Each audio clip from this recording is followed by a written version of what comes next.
ഞാനിന്നിവിടെ ഷെയർ ചെയ്യാൻ പോകുന്നത് എല്ലാ വീട്ടമ്മമാർക്കും തന്നെ നമ്മുടെ ഡെയിലി ലൈഫിൽ യൂസ്ഫുൾ ആവുന്ന കുറേ നല്ല ടിപ്സ് ആൻഡ് ട്രിക്സ് ഒക്കെയാണ് കേട്ടോ. അപ്പോൾ ഇനി നമുക്ക് നേരെ വീഡിയോയിലോട്ട് പോവാം.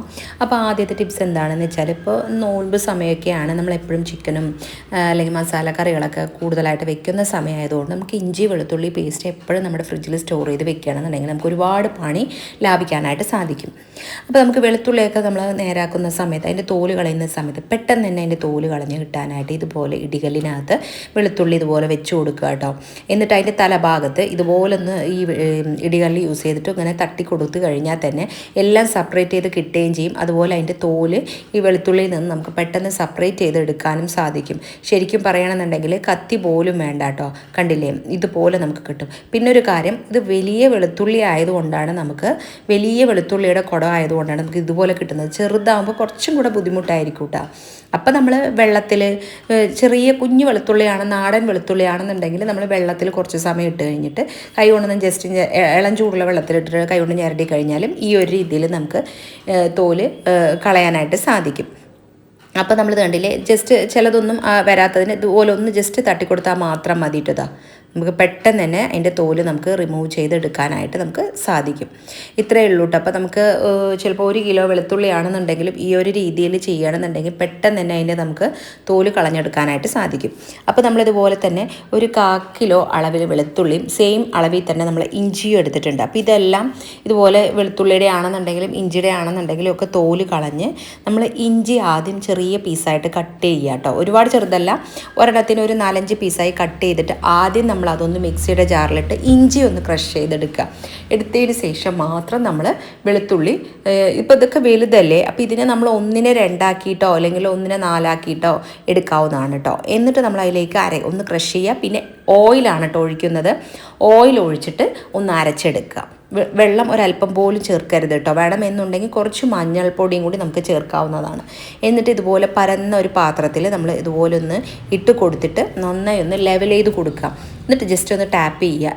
എന്നിട്ട് അത് കറക്റ്റായിട്ട് അവിടെ സെറ്റായതിന് ശേഷം നമ്മൾ അതിനെ ഒന്ന് സെറ്റാക്കിയിട്ട് ഫ്രിഡ്ജിനകത്ത് വെക്കുക. ഫ്രിഡ്ജിനകത്തല്ല, ഫ്രീസറിനകത്ത് വെക്കുക. ഫ്രീസറിനകത്ത് നമ്മളൊരു അരമണിക്കൂർ സമയം ഫ്രീസറിനകത്ത് വെച്ച് കഴിഞ്ഞാൽ തന്നെ അത് മൊത്തത്തിൽ നല്ലപോലെ തന്നെ സെറ്റായി കിട്ടും. എന്നിട്ട് അതിന്ന് ഇതുപോലെ ഒന്ന് റിമൂവ് ചെയ്തെടുത്തിട്ട് നമ്മളിതുപോലെ പ്ലാസ്റ്റിക്കിൻ്റെ പാത്രമൊക്കെ ആകുമ്പോൾ സൈഡ് ഇങ്ങനെ ഒന്ന് വിടർത്തി കൊടുത്തു കഴിഞ്ഞാൽ ഇതുപോലെ തന്നെ നമുക്ക് പെട്ടെന്ന് അടർന്ന് കിട്ടും കേട്ടോ. ആ പാത്രത്തിൽ ബോക്സിൽ നിന്ന് അടർന്ന് കിട്ടും. എന്നിട്ട് നമുക്ക് എത്രയാണോ വേണ്ടത് ആ ഒരു അളവിനനുസരിച്ച് ഇപ്പോൾ ഈ വീഡിയോയിൽ കാണുന്ന പോലെ ഒന്ന് നമ്മൾ കട്ട് ചെയ്തെടുക്കുക. അപ്പോൾ ഞാൻ ചെറിയ ചെറിയ പീസായിട്ടാണ് കട്ട് ചെയ്യണം. അപ്പോൾ നമ്മൾ 1 സ്പൂൺ അളവിൽ എടുക്കാവുന്ന രീതിയിൽ നമ്മളിത് കണ്ടില്ലേ, ഇതുപോലെ കട്ട് ചെയ്തിട്ട് നമ്മളൊരു ബോക്സിനകത്തോ അല്ലെങ്കിൽ സിപ്ലോക്ക് കവർ നമുക്ക് മാർക്കറ്റിലെല്ലാം വാങ്ങാനായിട്ട് കിട്ടും. അങ്ങനത്തെ കുറച്ച് കവറുകൾ നമ്മൾ വാങ്ങി വെച്ച് കഴിഞ്ഞാൽ നമ്മൾ ഫ്രീസറിനകത്ത് എന്ത് സ്റ്റോർ ചെയ്യണമെന്നുണ്ടെങ്കിലും നമ്മൾ അതിൽ സ്റ്റോർ ചെയ്ത് വെച്ച് കഴിഞ്ഞാലുണ്ടല്ലോ, നമുക്ക് ഫ്രീസറിനകത്ത് ഒരുപാട് സ്പേസ് ലാഭിക്കാൻ സാധിക്കും. നമുക്ക് എത്ര വേണമെങ്കിലും നമുക്ക് ഫ്രീസറിനകത്ത് വെക്കാം. ബോക്സിലാക്കുമ്പോൾ നമുക്ക് അതിന് തന്നെ ആ ബോക്സിന് തന്നെ ഒരു സ്പേസ് വേണ്ടി വരും. അപ്പോൾ നമുക്ക് ഒരുപാട് സാധനങ്ങളൊന്നും ഫ്രീസറിനകത്ത് വെക്കാൻ സാധിക്കില്ല. അപ്പോൾ ഈ ഒരു രീതിയിൽ ചെയ്ത് കഴിഞ്ഞാൽ നമുക്ക് ഫ്രീസറിനകത്ത് വെക്കാം. ഇത് ഫ്രീസ് ചെയ്ത ശേഷം നമ്മൾ ഇത് ഫ്രീസറിനകത്ത് തന്നെ വെക്കുക കേട്ടോ. നമുക്ക് ആവശ്യമനുസരിച്ച് ഓരോന്ന് എടുക്കാവുന്നതാണ്.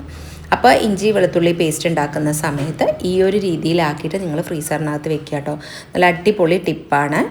അപ്പോൾ നിങ്ങളിതുപോലെ ഒന്ന് ട്രൈ ചെയ്ത് നോക്കുക. ഇനിയിപ്പോൾ അടുത്ത ടിപ്പ് എന്താണെന്ന് വെച്ചാൽ, ഞാനിതുപോലൊരു മിക്സിയുടെ ജാർ എടുത്തിട്ടുണ്ട് കേട്ടോ. നമ്മൾ പൊടിയുപ്പൊക്കെ കൂടുതലായിട്ട് വാങ്ങുന്നതിനേക്കാളും നമ്മൾ കല്ലുപ്പ് വാങ്ങിച്ചിട്ട് നമ്മൾ പൊടിയുപ്പിൻ്റെ ആവശ്യത്തിന് നമ്മൾ മിക്സിയിലിട്ട് പൊടിച്ചെടുക്കുകയാണെന്നുണ്ടെങ്കിൽ വളരെ നല്ലതാണ് കേട്ടോ. ഹെൽത്തിന് എപ്പോഴും നമുക്ക് നല്ലത് കല്ലുപ്പാണ്.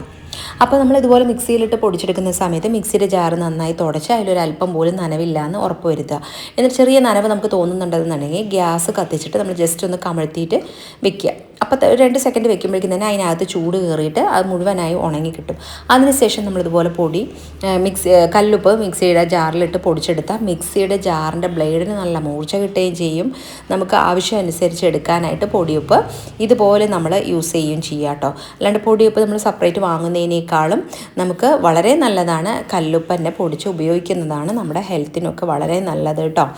അപ്പോൾ നിങ്ങൾ ഇതുപോലൊന്ന് ട്രൈ ചെയ്ത് നോക്കുക. ഇനിയിപ്പോൾ അടുത്തതായിട്ടുള്ള ടിപ്പ് നമ്മൾ തമ്പനയിൽ കണ്ടതുപോലെയുള്ള ടിപ്പാണ് കേട്ടോ. ഇപ്പം ഞാനിത് ഈ ഒരു പാത്രത്തിൽ കറക്റ്റ് പത്തിരിപ്പൊടി അളവെടുത്തിട്ടുണ്ട്. ഇത് വറുത്ത പത്തിരിപ്പൊടിയാണ് കേട്ടോ. ഇനി നമ്മൾ ആ സെയിം പാത്രം തന്നെയാണ് ഇത്. അപ്പോൾ ഈ ഒരു പാത്രം എടുത്തിട്ടുണ്ടെന്നുണ്ടെങ്കിൽ ഇത് ഈ എത്ര പൊടി എടുക്കുന്നുണ്ടോ അതിൻ്റെ 1.5 പാത്രം വെള്ളം, ഒരു കപ്പിന് 1.5 കപ്പ് വെള്ളം എന്നുള്ള അളവിനാണ് നമ്മൾ പത്തിരിക്കാണെന്നുണ്ടെങ്കിലും നൂൽപുട്ടിനാണെന്നുണ്ടെങ്കിലും ഒക്കെ എടുക്കുന്നത് കേട്ടോ. അപ്പോൾ ആ ഒരു അളവിന് നമ്മൾ വെള്ളം തിളപ്പിച്ചെടുത്തിട്ടുണ്ട് കേട്ടോ. കെറ്റിലിൽ തിളപ്പിച്ചത് ഇതുപോലെ അളന്നിട്ട് നമ്മളിതുപോലെ കുക്കറിലാണ് ഒഴിച്ചു കൊടുക്കുന്നത്. കുക്കറിൽ ഒഴിച്ചു കൊടുത്തിട്ട് അതിൽ ആവശ്യത്തിനുള്ള ഉപ്പും കൂടെ ഇട്ട് കൊടുക്കാം. എന്നിട്ട് ഈ വെള്ളം ഒന്ന് തിളച്ച് വരട്ടെ. പെട്ടെന്ന് തന്നെ തിളച്ച് വരും, നമ്മൾ തിളച്ച വെള്ളമാണല്ലോ ഒഴിച്ചിരിക്കുന്നത്. അപ്പോൾ ഇതാ തിളച്ച് വന്നു കഴിയുമ്പോൾ നമ്മൾ ഈ ഒരു പൊടി ഉണ്ടല്ലോ, ഈ പൊടി നമ്മൾ ഇതിലേക്ക് ഇട്ട് കൊടുക്കാം. പൊടി ഇട്ട് കൊടുക്കുന്ന സമയത്ത് നമ്മൾ ഫ്ലെയിം അതുവരെ ഹൈയിലായിരുന്നു, അത് നമ്മൾ ലോ ടു മീഡിയം ഫ്ലെയിമിൽ നമ്മൾ വെച്ചിട്ട് ഈ പൊടി ഇട്ട് കൊടുക്കുക. എന്നിട്ട് ജസ്റ്റ് ഇതുപോലെ വലിയൊരു കരണ്ടി ഉണ്ടല്ലോ, വലിയ കയ്യിൽ, അതിൻ്റെ ബാക്ക് വശം യൂസ് ചെയ്തിട്ട് ഇതുപോലെ ജസ്റ്റ് ഒന്ന് ഇളക്കി കൊടുക്കുക കേട്ടോ. നമുക്കിങ്ങനെ ഇളക്കി കൊടുക്കുമ്പോൾ നമ്മൾ വിചാരിക്കും വെള്ളം കൂടിപ്പോയോ എന്നൊക്കെ നമുക്ക് ചിലപ്പോൾ തോന്നിപ്പോവും. പക്ഷേ ഇങ്ങനെ ജസ്റ്റ് ഒന്ന് ഇളക്കി കൊടുക്കുക. എന്നിട്ട് നമ്മൾ ഫ്ലെയിം ഓഫാക്കുക. സാധാരണ കൂടുതൽ നമ്മൾ സാധാരണ മാവ് വാട്ടുന്ന രീതിയിൽ വാട്ടേണ്ട ആവശ്യമില്ല കേട്ടോ. ഇതുപോലെ ആക്കിക്കഴിഞ്ഞാൽ നമുക്ക് ഫ്ലെയിം ഓഫാക്കിയിട്ട് നമ്മളത് മൂടി വെച്ച് നമ്മളൊന്ന് അതിൻ്റെ ആ ഒരു കുക്കറിൻ്റെ മൂടി ഉണ്ടല്ലോ അത് ഇട്ടിട്ട് നമ്മൾ മൂടി കൊടുക്കുക. വെയിറ്റ് ഒന്നും ഇടേണ്ട ആവശ്യമില്ല, മൂടി കൊടുക്കുക ഓഫാക്കിയിട്ട്. ആ ഒരു കുക്കറിൻ്റെ ആ ഒരു ചൂടിലിരുന്ന് തന്നെ അതിലെ മാവുകളെല്ലാം തന്നെ വെന്ത് കിട്ടും കേട്ടോ. അപ്പോൾ ഇത് നമ്മളിങ്ങനെ ആക്കിയിട്ട് കുറച്ച് സമയം നമുക്ക് വേറെ എന്തെങ്കിലും ഇപ്പോൾ നോൽമ്പ് സമയമാണെന്നുണ്ടെങ്കിൽ ഒന്നില്ലെങ്കിൽ നിസ്കരിക്കാൻ പോകാനുള്ള ടൈമോ അല്ലെങ്കിൽ വേറെ എന്തെങ്കിലുമൊക്കെ ചെയ്യാനുണ്ടെങ്കിലൊക്കെ ചെയ്തിട്ട് വരാം കേട്ടോ. അപ്പോൾ ഇതിൽ ഞാനിപ്പോൾ ശരിക്കും പറയണമെങ്കിൽ ഒരു 15-20 മിനിറ്റ് ഒക്കെ ആയി കാണും. ഇതാ നോക്കുമ്പോൾ അത്യാവശ്യം അത് ചൂടാറിയിട്ടുമുണ്ട്. ഇത് കണ്ടില്ലേ, ഇതുപോലെ നേരത്തെ നമുക്ക് കുറച്ച് കൂടുതൽ വെള്ളം ഉള്ളതായിട്ട് നമുക്ക് തോന്നി. ഇപ്പോൾ അതെല്ലാം ഓക്കെ ആയിട്ടുണ്ട് കേട്ടോ. എന്നിട്ട് നമ്മളിതാ ഇതുപോലെ ഒരു വലിയൊരു ഗ്ലാസ് എടുത്തിട്ട് നമ്മൾ ഇതുപോലെ ഒന്ന് അമർത്തി കൊടുക്കുക കേട്ടോ. അപ്പോൾ നമുക്കിത് മാവ് ഒരുപാട് കുഴക്കേണ്ട ആവശ്യമൊന്നും വരില്ല.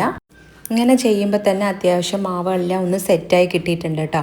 എന്നിട്ട് നമ്മളിതാ അതിനെ കൗണ്ടർ ടോപ്പ് നല്ല പോലെ തന്നെ ഒന്ന് വെള്ളം ഒഴിച്ച് കഴുകിയെടുത്തതിന് ശേഷം നമ്മൾ ഈ മാവ് അതിലേക്ക് ഇട്ട് കൊടുക്കുക. കൗണ്ടർ ടോപ്പിൽ വെച്ച് ശരിക്കും കുഴയ്ക്കുമ്പോഴാണ് ഇത് കറക്റ്റായിട്ട് നമ്മൾക്ക് ഈ ഒരു മാവ് സോഫ്റ്റായിട്ട് കുഴയ്ക്കാനായിട്ട് സാധിക്കുക. എന്നിട്ട് ഇതുപോലെ തന്നെ ഗ്ലാസ് തന്നെ യൂസ് ചെയ്ത് ഞാൻ ഇതുപോലെ ഒന്ന് ആക്കി കൊടുക്കുന്നുണ്ട് കേട്ടോ. ഇങ്ങനെ ആക്കി കൊടുത്തതിന് ശേഷം പിന്നെ നമ്മൾ ജസ്റ്റ് ഇതിനെല്ലാത്തിനെയും ഒന്ന് മാവ് അത്യാവശ്യം തന്നെ കുഴഞ്ഞ് കിട്ടിയിട്ടുണ്ട്. അപ്പോൾ നമ്മളിതിനെല്ലാം ഒന്ന് ലെവലാക്കിയിട്ട് ഇതുപോലെ ഒന്ന് ജസ്റ്റ് ഇടയിലൊന്ന് കൈ ഒന്ന് നനച്ച് കൊടുക്കുക കേട്ടോ. അത് ചുടുവെള്ളമോ പച്ചവെള്ളമോ എന്താണെന്നുണ്ടെങ്കിൽ കുഴപ്പമില്ല, കയ്യിൽ ഒട്ടി പിടിക്കാതിരിക്കാൻ വേണ്ടിയിട്ടുള്ള ടിപ്പാണ് കേട്ടോ. ഇതുപോലെ ഒന്ന് ലെവൽ ചെയ്ത് കൊടുത്താൽ മാത്രം മതി. നല്ല അടിപൊളിയായിട്ട് മാവ് നമുക്ക് കുഴഞ്ഞ് കിട്ടിയിട്ടുണ്ട്. ഇനി നമുക്കതിന് 2 പാർട്ടായിട്ട് സെപ്പറേറ്റ് ചെയ്തതിന് ശേഷം പത്തിരിയുടെ നമ്മൾ വലുപ്പം അനുസരിച്ച് നമുക്ക് വലിയ പത്തിരിയാണ് വേണമെന്നുണ്ടെങ്കിൽ വലിയ ബോൾ എടുക്കാം, അല്ല ചെറിയ പത്തിരിയാണ് ഉണ്ടാക്കുന്നതെങ്കിൽ ചെറിയ ബോളാക്കി എടുക്കാം കേട്ടോ. ഞാൻ ഈ ഒരു അളവിൽ ബോൾ എല്ലാതും അതുപോലെ കറക്റ്റാക്കി എടുത്ത് വെക്കുന്നുണ്ട്. അപ്പോൾ നമുക്ക് വേഗം ഒരേ സമയം തന്നെ പത്തിരി ചുടലും, അതായത് പത്തിരി മാവ് പ്രസ് ചെയ്യലും പരത്തലും ചുടലും എല്ലാം ഒരേ ടൈമിൽ തന്നെ നമുക്ക് ചെയ്യാനായിട്ട് സാധിക്കും. അപ്പോൾ ഇതുപോലെ ബോൾ മുഴുവനായി ആക്കിയെടുത്തതിന് ശേഷം ഞാനിതുപോലൊരു പത്തിരി പ്രസ് എടുത്തിട്ടുണ്ട് കേട്ടോ. അതിലേക്ക് ഞാൻ ഒരു കവറ് ഇതുപോലെ ഒന്ന് കട്ട് ചെയ്ത് എടുത്തിട്ടുണ്ട്.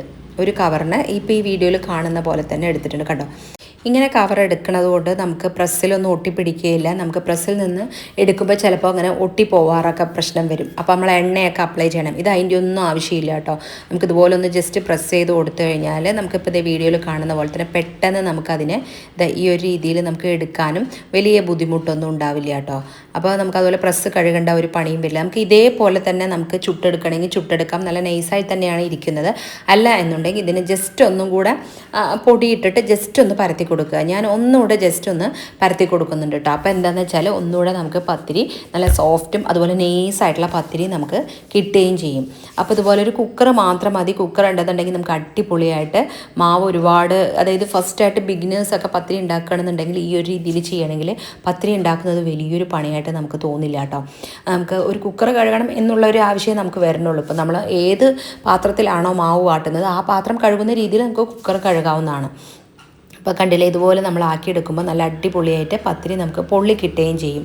അപ്പോൾ നിങ്ങൾ ഇതുപോലെ ഒന്ന് ട്രൈ ചെയ്യുക കേട്ടോ. അപ്പോൾ ഇന്നത്തെ വീഡിയോസിൽ ഏതെങ്കിലും ഒരു ടിപ്സ് യൂസ്ഫുള്ളായി തോന്നിയിട്ടുണ്ടെങ്കിൽ വീഡിയോയ്ക്ക് ലൈക്ക് ചെയ്യുക, ഷെയർ ചെയ്യുക. അതുപോലെ തന്നെ സബ്സ്ക്രൈബ് ചെയ്യാതെ കാണുന്ന കൂട്ടുകാരൊക്കെ ഉണ്ടെന്നുണ്ടെങ്കിൽ ഒന്ന് സബ്സ്ക്രൈബ് ചെയ്യാനൊന്നും മറക്കരുത് കേട്ടോ. അപ്പോൾ ഇന്നത്തെ വീഡിയോ നിങ്ങൾക്ക് ഇഷ്ടപ്പെട്ടിട്ടുണ്ട് എന്നുണ്ടെങ്കിൽ നിങ്ങൾ വീഡിയോയ്ക്ക് നല്ല നല്ല കമൻറ്റ് ഇടുക കേട്ടോ. നിങ്ങളുടെ നല്ല നല്ല കമൻറ്റ് വായിക്കുമ്പോഴാണ് എനിക്ക് ഇനിയും വീഡിയോ ഇടാനുള്ള നല്ലൊരു പ്രചോദനം കൂടിയാവുന്നത്. പിന്നെ ഇതേപോലെ തന്നെ അടുത്ത നല്ല ഇൻട്രസ്റ്റിങ്ങും എല്ലാ വീട്ടമ്മമാർക്കും ഒരേപോലെ യൂസ്ഫുള്ളാവുന്ന വളരെ നല്ലൊരു വീഡിയോയിൽ കാണുന്നത് വരേക്കും ബൈ.